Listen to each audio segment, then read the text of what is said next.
안녕하세요. 저는 영화 보는 강신부라는 채널을 가지고 있는 패드릭 신부예요. 제가 한국에 온 지 5년 됐고 칠레에서 4년 살고 로마에서 5년 동안 공부했어요. 제가 미국 사람이에요.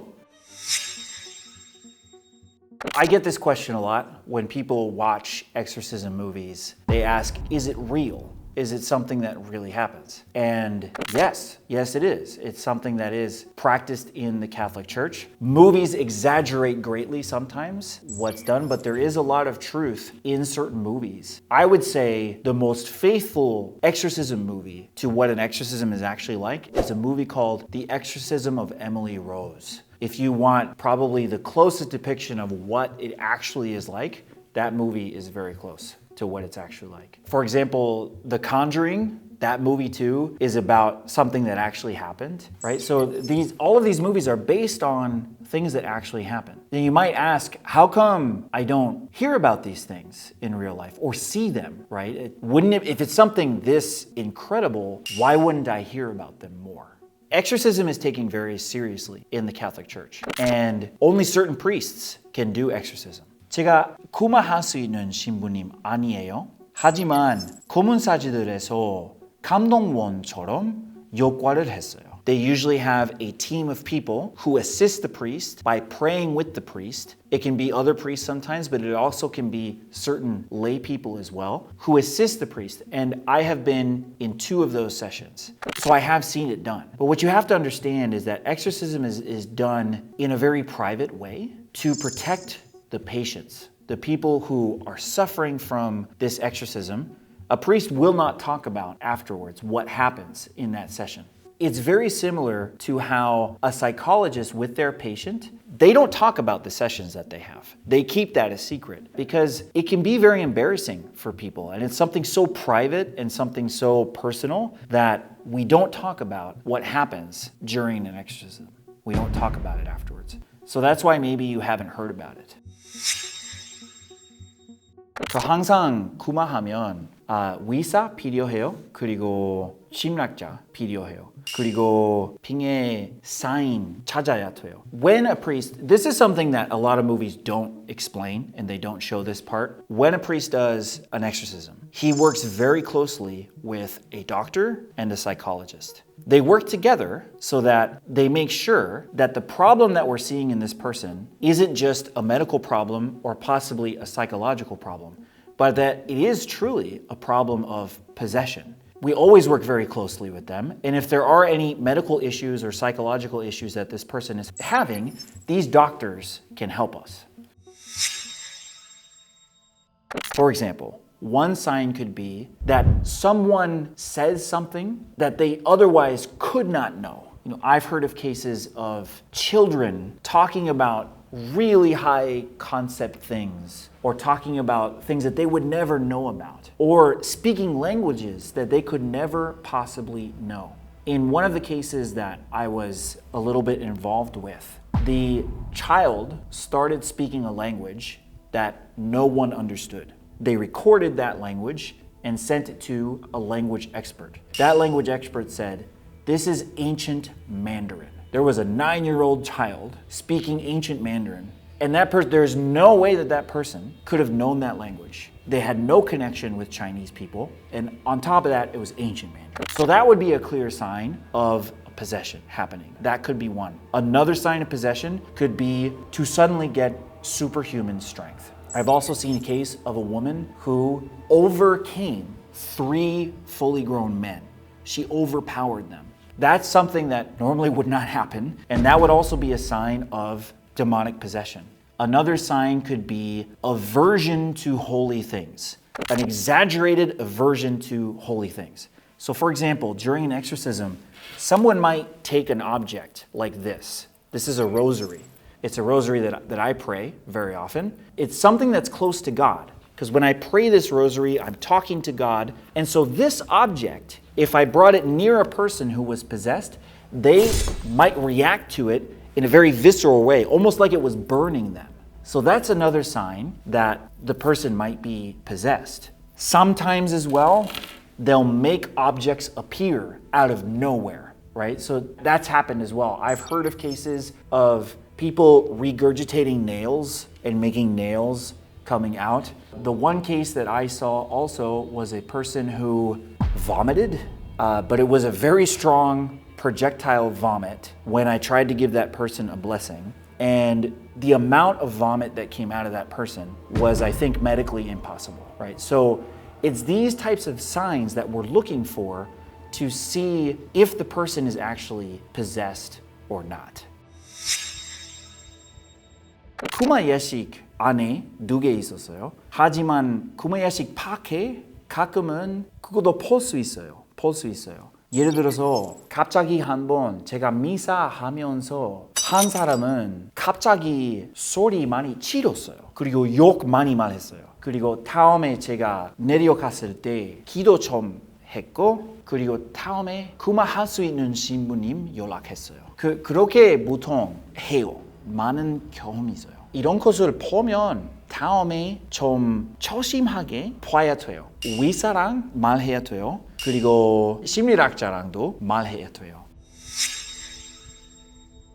처음 봤을 때 많이 조금 무서웠어요. 하지만 다음에 조금 익숙해졌어요. 신부님 구마 예식하면 they can't be afraid. They can't. A priest who does exorcism, they're very brave. And the reason they're so brave is because they believe that God is all powerful. And it's not them doing the exorcism. It's God through them.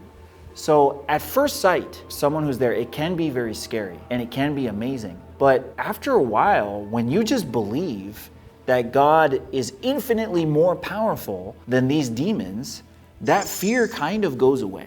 I would say the first time that I started to see this, yes, it was scary, these signs, but now I've kind of gotten used to it. And I would say that any priest who does exorcism, they have a very strong faith. And honestly, the priests that do exorcism that I have met, they're very, very humble, and they just believe. They just believe in God, and they're like, oh yeah, there's a demon acting up, and they just tell it to go away.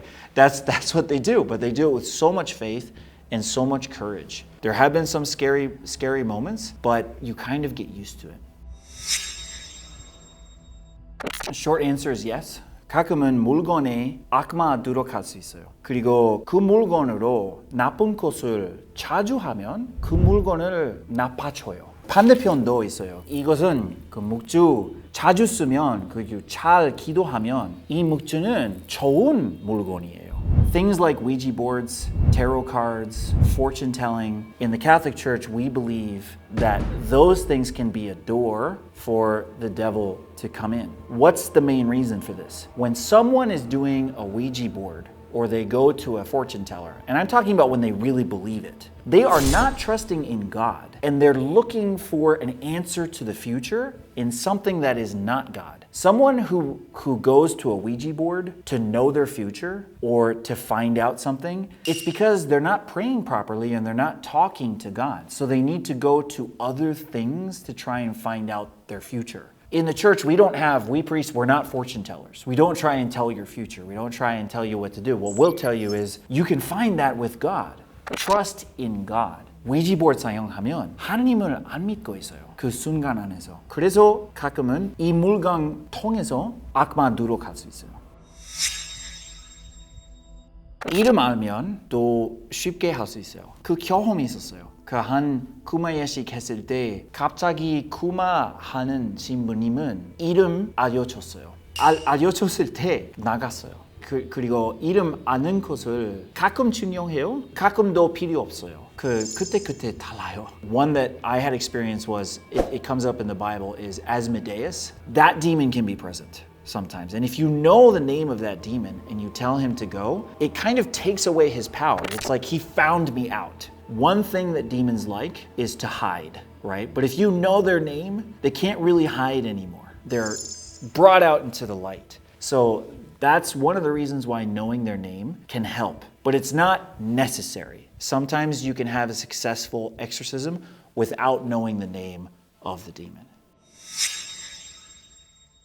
Hey, that scene's great. 그 장면 너무 좋아요. 네. 실제로도 그런가요? 제가 그거 안 봤어요. That to that extreme. So like in that movie too, her head turns around 360. That I haven't seen. I've seen a little bit, what I have seen is the face of the person change in a way that I can't explain. I haven't seen so much like the body do that, but the face. Suddenly, sometimes their face will change and have such an expression of hate, intense hate, and their eyes and mouth and everything just, it puts on something that I don't even think the best actor could do.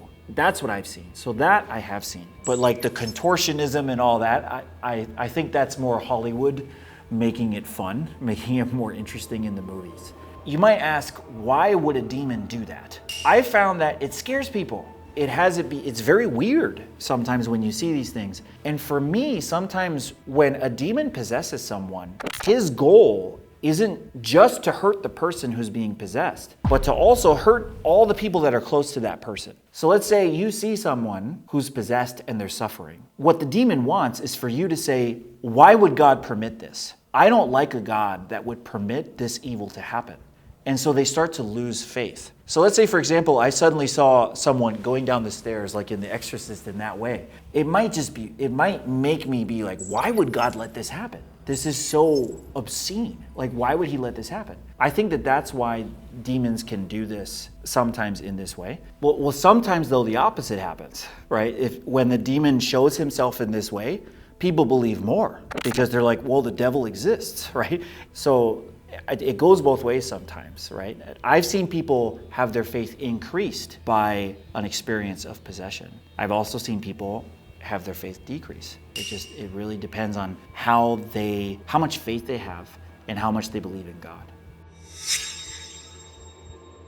I can't think of anything else he would want. Ultimately, it would be, he wants us to sin. And when we sin, we don't believe in God. We separate ourselves from God. So I definitely think that's his goal. One way of saying it is he wants us to sin. Another way of saying it is it's to take away our faith so that we stop believing in God. I think that's the only goal he has when he does that. I think that was well said. 보통 쿠마하면 그 돈 안 받아요. 진짜 유혹될 수 있어요. So it's so important that I think for other things as well, but especially for exorcism, a priest does not ask for money. It's not something that they do. The Catholic Church actually makes sure that they don't, especially when doing exorcism. Because if not, it can really take advantage of people.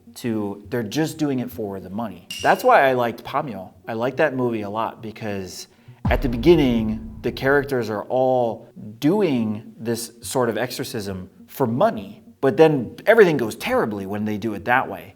And then afterwards, when they don't do it for money, but they do it truly just to do good, that's when it works, right? So doing it for money is a dangerous thing. Now, we have to eat, we have to live.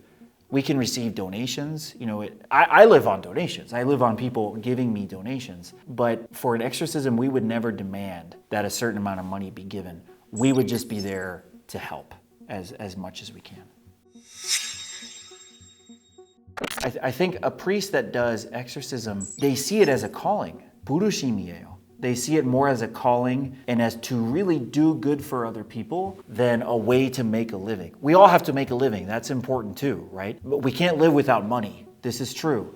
But certain things, especially that a priest does, I try to do them because I just want to help people. I want people to be happy. And that for me is my prize. When I try and help people that might be in a problem, that might have an addiction, and I can tell them about God and they can overcome that addiction, or I can pray over them, I can maybe even help in an exorcism, and that person gets better, that to me is a great prize. That to me in and of itself should be the prize that I want. If I have other things before that, I think it ruins the whole process. It makes everything not work. And so that we always have to be careful. But it's to help other people. In the end, it's to want the good of the other person.